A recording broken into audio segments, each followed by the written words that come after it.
Hello. Thank you for providing me this opportunity to present my background for this PhD position. In this short video, I will walk you through my academic journey. I will highlight my research experience in optical system development and laser based imaging. And in the end, I will try to relate how my skills align with the this PhD position. I belong to a small city in Pakistan, Rawalpindi. I did my bachelor's in electrical engineering from Bahri University, Islamabad. After completing my bachelor's, I moved to South Korea on a fully funded master's scholarship uh, by Sejong University, where I did my master's in optical engineering. I also worked there in a lab, Center of Photonic System Lab, as a graduate research assistant. After my tenure at Sejong University in South Korea, I went to DTU Denmark, where I worked on a Marie Curie project funded by European Union. I worked there as an early stage researcher, and I also published a paper in Optics Express, which is related to my master thesis, MDL based OCT imaging, which I published in December 2024. My research journey includes some of my time in Sejong University, where I did my master's thesis, and after completing my degree over there, I worked as a researcher for few months. My master thesis was on high resolution swept source OCT using MDL lens, and as a researcher, I worked there on a broadband swept laser source, developing them, and I also worked on developing micro OCT probes for cardiovascular imaging using some novel lenses like Fresnel lens and MDL lens. After my journey in Sejong University, I was given a chance to work as an early stage researcher at DTU Electro, and it was on investigating the phase and amplitude noise in the OCTA scans while using the MEMS VXL swept laser source. So my overall research journey circulates around the optical coherence tomography. Uh, Before discussing my master thesis, I would love to describe a little bit about the principle of swept source OCT. Swept source OCT required a broadband swept source with a sweeping wavelength which keeps on sweeping over the entire band, and it includes an interferometer with a reference arm and a sample arm connected with a balance detector to detect the interference produced by the reference mirror and the sample we have in the sample arm. The optical signal detected on the balance detector is then converted to the electrical signal, which is used to construct the image of the sample by using some uh, signal processing and image processing techniques. So the next is I will like to discuss before going towards my master's thesis. There are a few challenges which I addressed related to the swept source OCT, and I need to discuss about them as well. For the OCC system, we need high depth resolution, high imaging depth, high speed, and high lateral resolution. Three of them are dependent on the laser source, and one of them is dependent on the scanning lens. So, for higher depth resolution, we need a broadband. Bandwidth of the source should be broader to have a better depth resolution with the center wavelength. Like the lower the center wavelength, we will have the better depth resolution. High imaging depth dependent on the line width, the narrow line width wavelength we sweep or we can filter out, we will have a better depth range. And it's similarly it's also dependent on the sensitivity of the system, overall system. And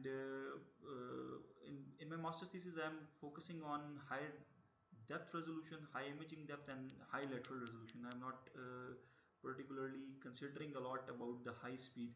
So for lateral resolution, we need a small spot size for higher or better lateral resolution. It's also a surface resolution, and we need a larger depth of focus. And these all we can have from the scanning lens, which is attached to the sample arm probe. This is the overall system of my master's thesis, the block diagram.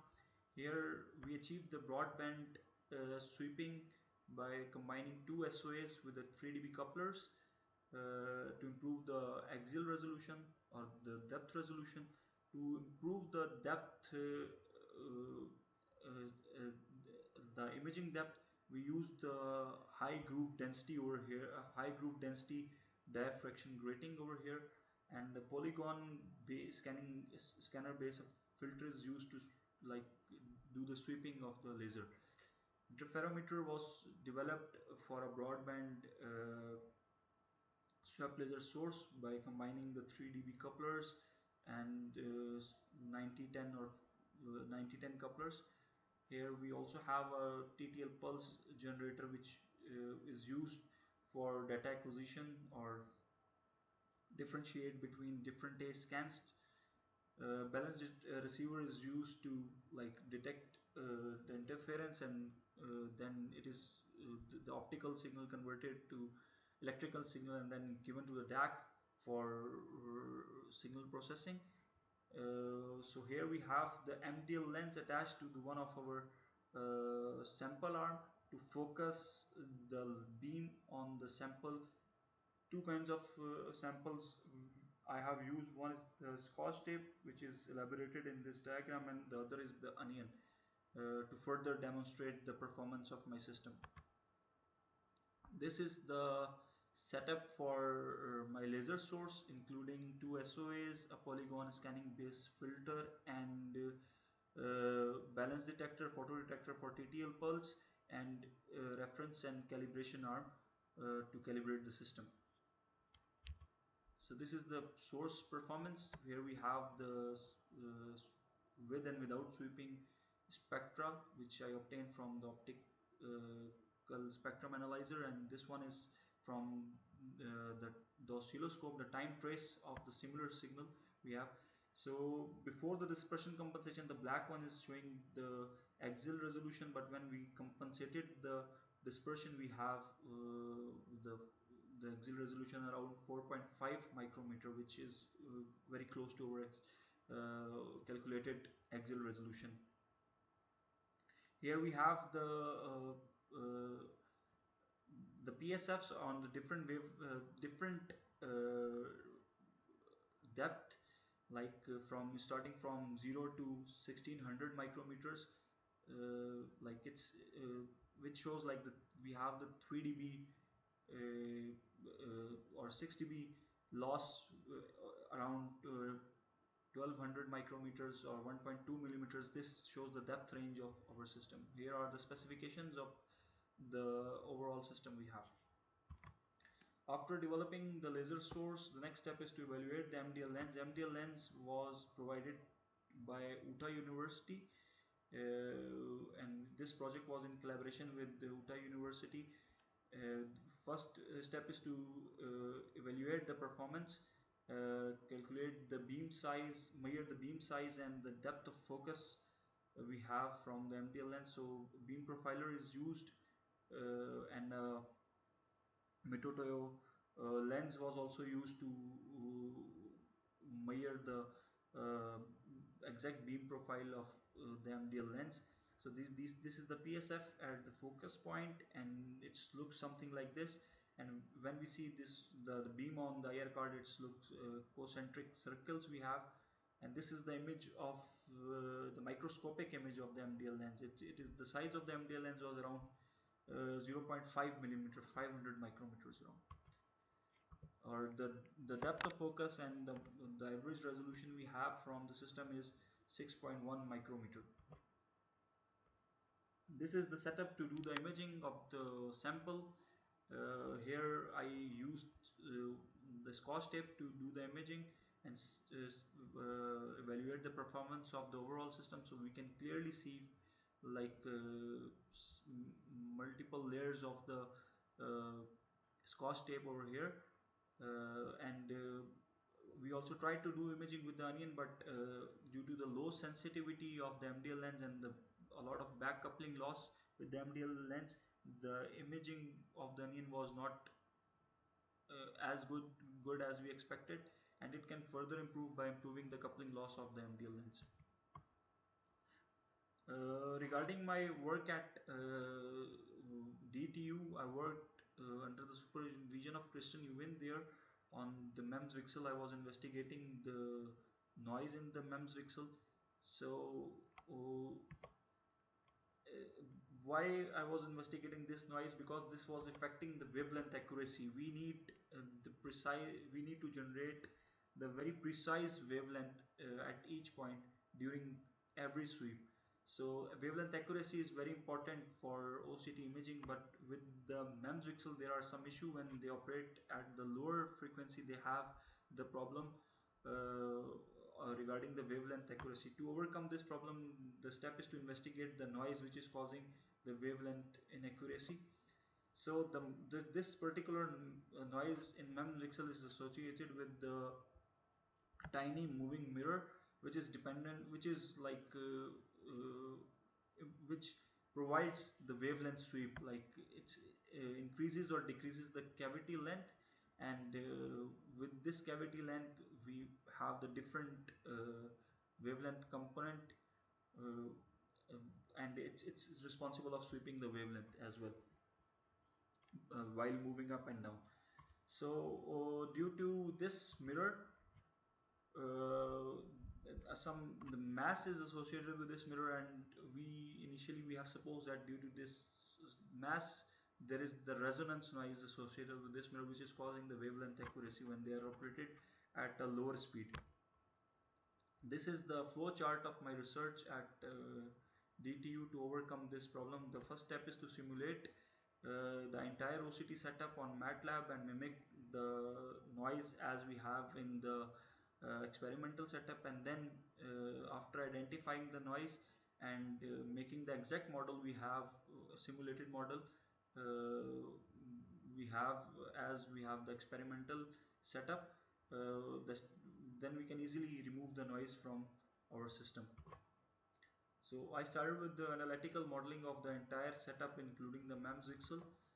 So what we actually want from the MEMS is to have a straight line while sweeping. We want a very linear sweep, but what we have was we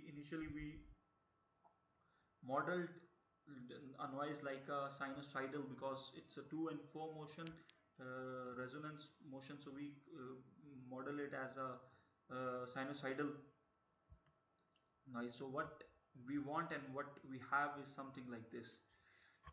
To like For an ideal OCT system, there is always no noise, and we get a always a sharp peak. But when we added a noise, sinusoidal noise to it, you can see like there, if the FFT and the time domain signal, we have a lot of noise over there. So this is the noise with the like three. We have increased the sample.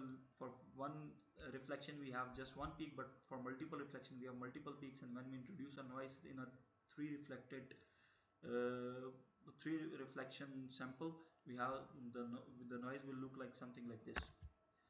To remove this noise, like we have added the sinusoidal noise, and to remove this sinusoidal noise we know the phase and amplitude of this noise, the simulated one.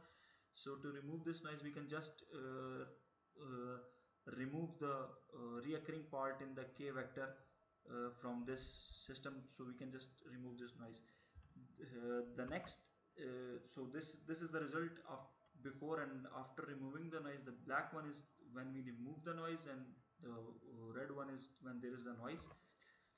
So the next step, which is very crucial and important, is to exactly map what trace we have in the experimental setup and the one we have in the simulation. So once we are able to exactly model this noise, we can easily remove the noise from the k vector. This is the setup of our this is the setup of our system. uh, like this one is the OCD setup. We have the clock box here as well to measure uh, the A scans. This is the complete package of laser source. Now coming towards how my experience supports second harmonic generation spectroscopy. I have a strong foundation in building and modeling optical systems, which are crucial for second harmonic generation spectroscopy. I have hands-on experience with broadband swab laser source and interferometry based detection. I'm also skilled with the optical signal reconstruction and signal processing. These all these experience and expertise directly applicable to the challenges in second harmonic generation spectroscopic and ultra fast optics. Thank you very much for your time and listening to my presentation.